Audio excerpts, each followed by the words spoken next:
आज हम कक्षा 10वीं में हमारा रिवीजन शुरू हो गया है।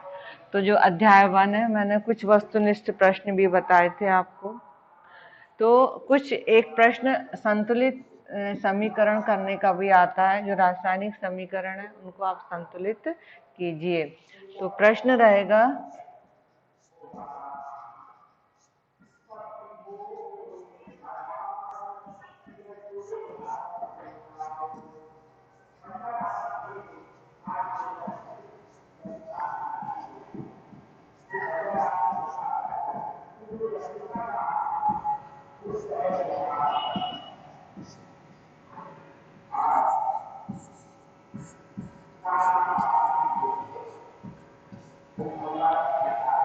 आपको कुछ समीकरण यहाँ लिखे जाएंगे, आपको उनको क्या करना है, संतुलित करना है। जैसे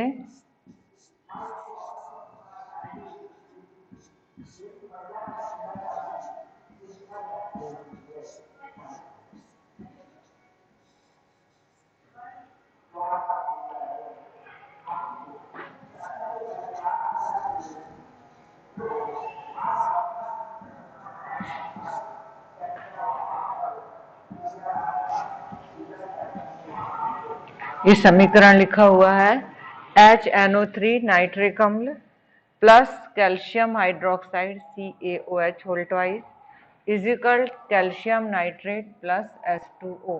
तो यहाँ पर हमें दोनों पक्षों में परमाणुओं की संख्या क्या करनी है, बराबर करनी है। आप प्रयास कीजिए। सबसे पहले आप देखिए कि हम सबसे छोटा जो अंक है 2 से हम ट्राई करते हैं कि किस प्रकार हम इसको संतुलित कर सकते हैं। तो यहाँ आपको देखना है, इस पक्ष में अनुमान विधि है कि यहाँ H एक है और ये H गिनते कैसे हैं, पहले आप देखिए। ये H है, इसके आगे पीछे कुछ नहीं लिखा, तो एक H है। अब प्लस करके देखते हैं कि H है और OH, तो ये कोष्टक बंद है तो 2 लिखा हुआ है, इसका मतलब हाइड्रोजन 2। 2 और 1 कितने हो गए, 3 हो गए। और यहाँ पर हाइड्रोजन के नीचे क्या लिखा है, 2। यहाँ 3 और यहाँ 2। तो हम ऐसा करते हैं, 2 से वो करते हैं, ये हमने 2 करके देखा। तो हाइड्रोजन यहाँ कितने हो गए, 2, और ये 2 4, और यहाँ पर 2 थे तो हमने ये 2 लिखा, तो 2 दूनी 4, हाइड्रोजन संतुलित हो गया। अब चलते हैं हम नाइट्रोजन पर। नाइट्रोजन के आगे 2 लिखा है, तो यहाँ भी देखिए आप, नाइट्रोजन NO3 है, तो ये नाइट्रोजन कोष्टक बंद 2, इसका मतलब 2, ये संतुलित है।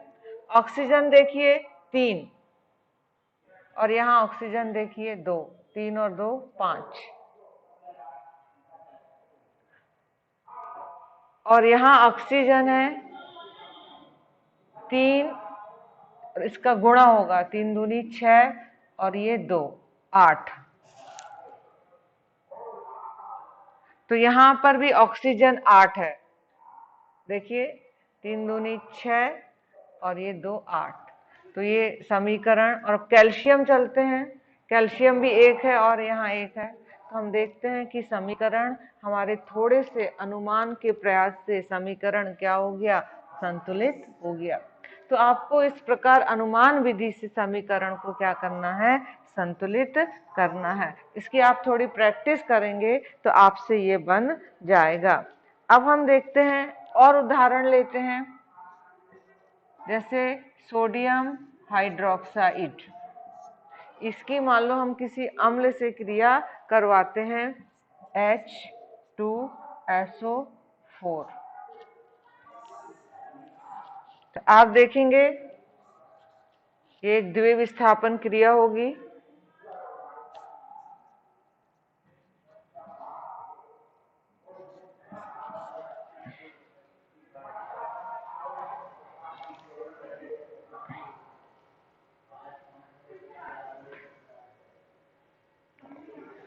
और यहाँ पर बनेगा पानी, द्वितीय विस्थापन नहीं होगी, यहाँ पानी बनेगा। अब इस समीकरण को भी हम प्रयास करते हैं। जैसे सोडियम 1 है और यहाँ इस पक्ष में सोडियम 2 है, तो हम इसको पहले पेंसिल से लिख लेते हैं। तो हमने 2 लिखा, तो सोडियम 2 हो गए, ऑक्सीजन यहाँ 2 परमाणु और 4 2 6 हो गए। इस प्रकार हम देखते हैं ऑक्सीजन यहाँ 6 है, यहाँ ऑक्सीजन 4 और 1 5 है। तो क्या कर सकते हैं यहाँ, तो हम मान लो यहाँ 2 लिखते हैं, 2s2। तो ऑक्सीजन भी कितने हो गए 6, 2 4 और यहाँ पर भी 2 और 4 6 हो गए। हाइड्रोजन यहाँ 2 और 2 4, यहाँ हाइड्रोजन 2 दूनी 4 और सल्फर 1 है, यहाँ भी 1। तो इस प्रकार समीकरण क्या हो गया, संतुलित हो गया। ये आपके पाठ्य पुस्तक में ये प्रश्नावली में दिए हैं, समीकरणों को संतुलित कीजिए। तो हो ये छोटे प्रश्न हैं और ये एग्जाम में आ भी सकते हैं। अब हम देखते हैं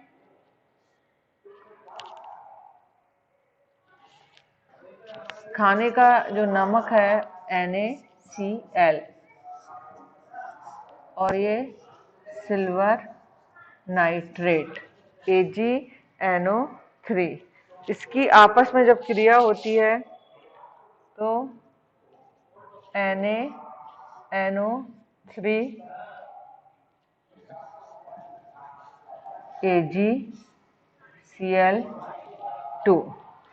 AgCl2 बनता है। Ag नहीं,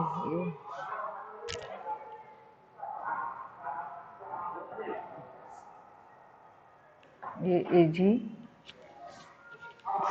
आएगा, AgCl। अब हम इस समीकरण को संतुलित करते हैं तो देखेंगे सोडियम इस पक्ष में, पक्ष मतलब ये एरो लगा हुआ है, एरो के एक पक्ष और ये दूसरा पक्ष।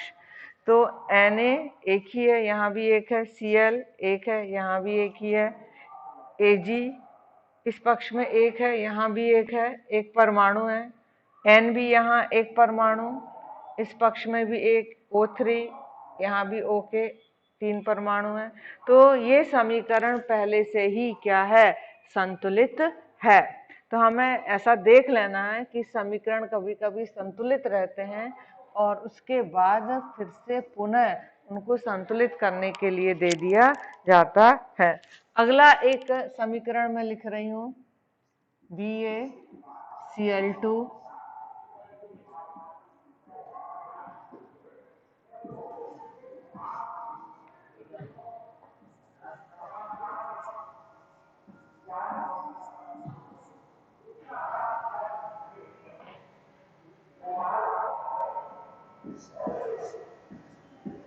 HCl। इस समीकरण को आप कोशिश करिए संतुलित करने की।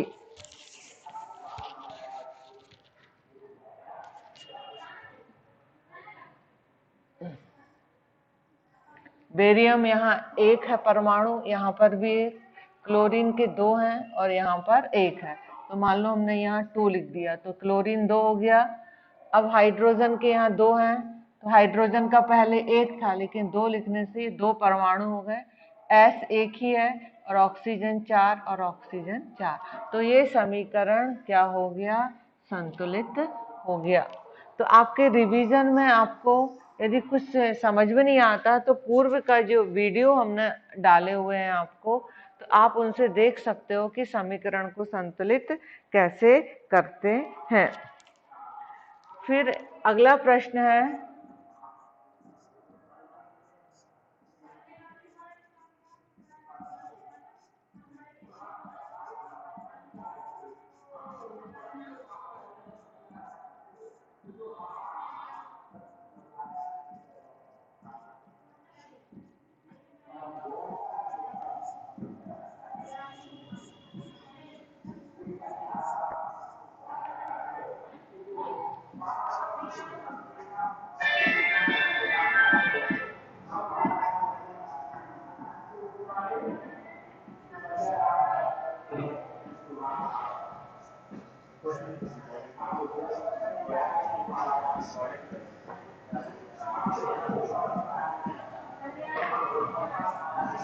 कुछ समीकरण आपको हम लिख रहे हैं तो उनके लिए आपको संतुलित रासायनिक समीकरण देना है।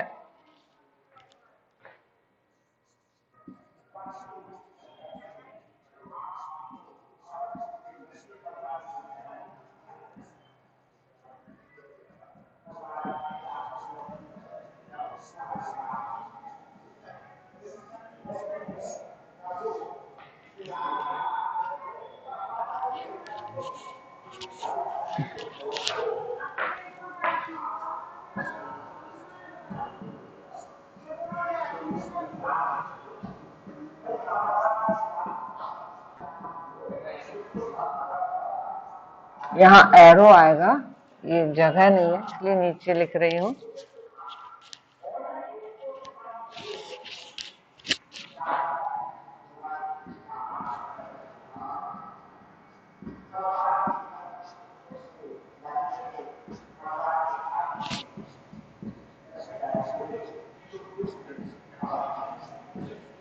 ये जल, आप ये शब्दों में लिखे हुए हैं, इनके सूत्र लिखना है।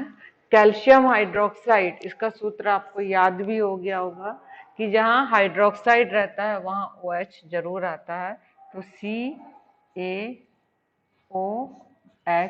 Hold twice. कार्बन डाइऑक्साइड का आपको प्लस है, ये कार्बन डाइऑक्साइड का फार्मूला है CO2 is equal calcium carbonate, calcium Ca carbonate रहेगा तो CO3, और जल, जल मतलब पानी, इसका सूत्र है H2O। तो ये समीकरण तो लिख दिया, अब इसको हमें संतुलित भी करना है, कैल्शियम कार्बोनेट का समीकरण। तो इसको देखते हैं। कैल्शियम इस पक्ष में 1 है, यहां भी 1 है, ऑक्सीजन 2 और 2 4, तो 3 और 1 4। ऑक्सीजन भी संतुलित है, हाइड्रोजन 2, यहाँ हाइड्रोजन के 2 परमाणु हैं, कार्बन का 1, यहाँ भी 1, ऑक्सीजन के यहाँ पर 2 और 2 4, यहाँ 3 और 1 4। तो हम देखते हैं ये समीकरण ऑलरेडी क्या है, संतुलित है। अब हम और भी इस प्रकार जितना आप प्रैक्टिस करेंगे उससे आपको क्या होगा, फार्मूले लिखते बनेंगे। अधिक से अधिक आपको क्या करना है, प्रैक्टिस करना है। एक उदाहरण और दे रहे हैं।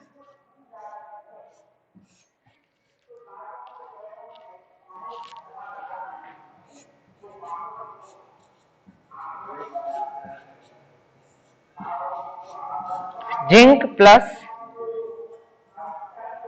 सिल्वर नाइट्रेट,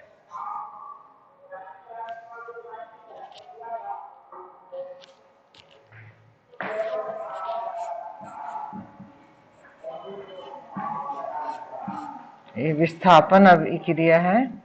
जिंक नाइट्रेट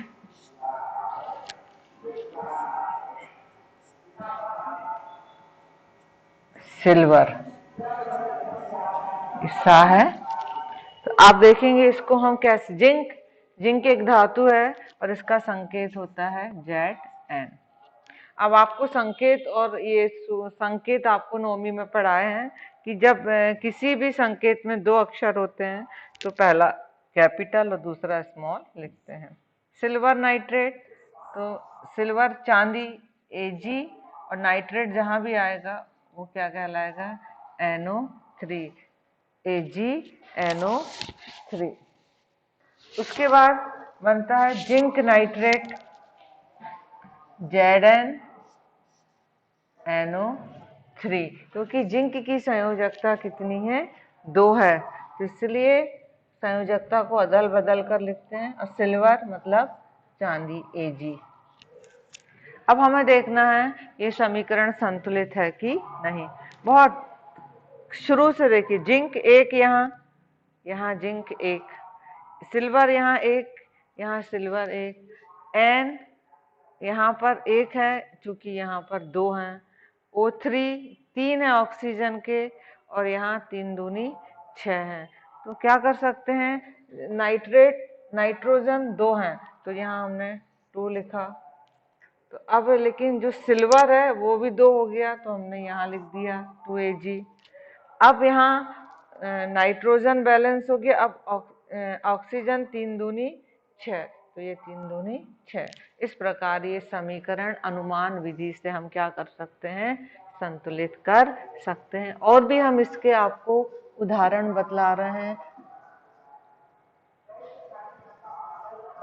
अभी हमने ये सब लिखे हुए थे शब्दों में, और भी हम लिख सकते हैं, जैसे एल्यूमिनियम। आपको इनको लिखने से संकेत और सूत्र याद होते चले जाएंगे, मात्र लिखने भर से।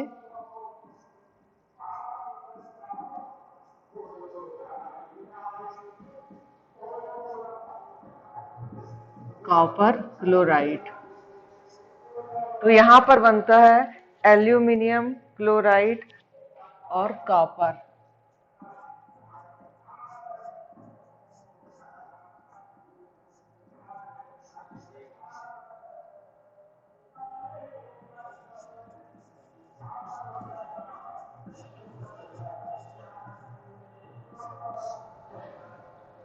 धन कॉपर।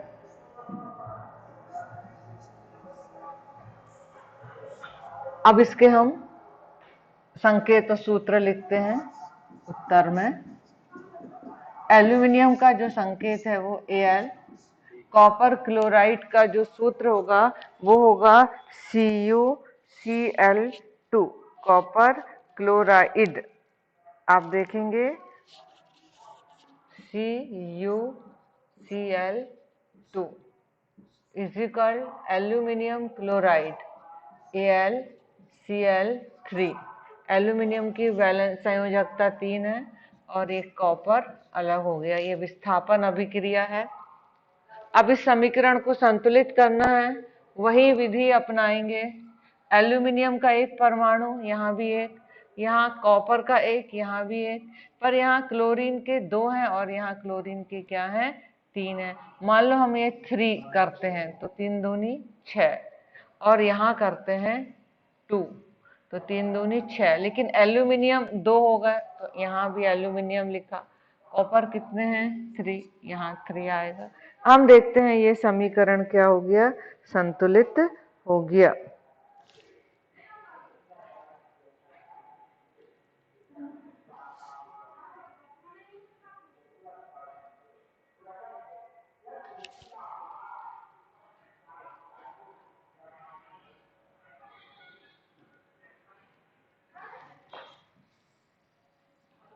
इसके बाद और भी हम उदाहरण लेते हैं। जिस प्रकार जितना आप ज्यादा प्रैक्टिस करोगे तो आपसे उतना ही जल्दी से आपको समझ में आएगा।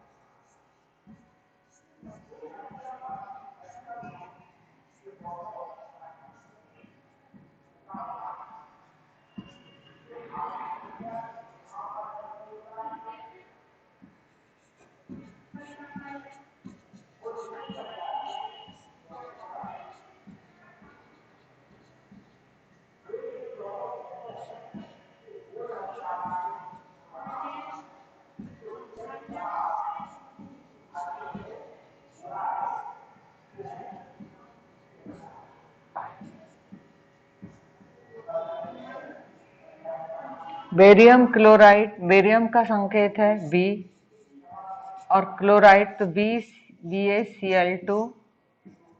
एल्यूमिनियम सल्फेट,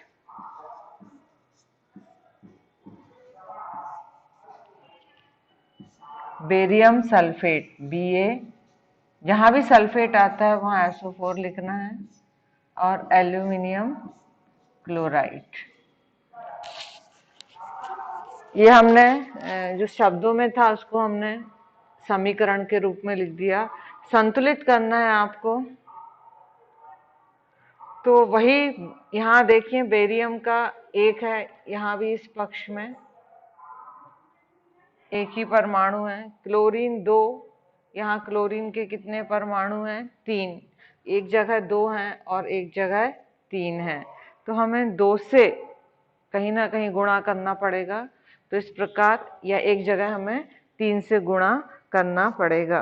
तो इस प्रकार हम देखते हैं कि ये समीकरण क्या हो सकता है? संतुलित हो सकता है।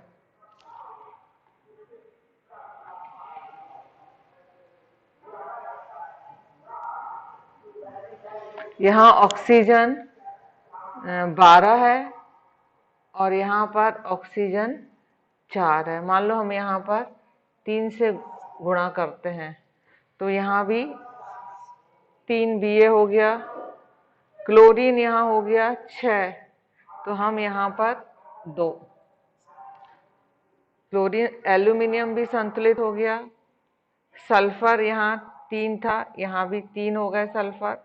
इस प्रकार हम देखते हैं कि समीकरण क्या हो गया? संतुलित हो गए। तो आप जितने ज्यादा अभ्यास के प्रश्न करेंगे तो आपको सूत्र मालूम होते चले जाएंगे। धन्यवाद।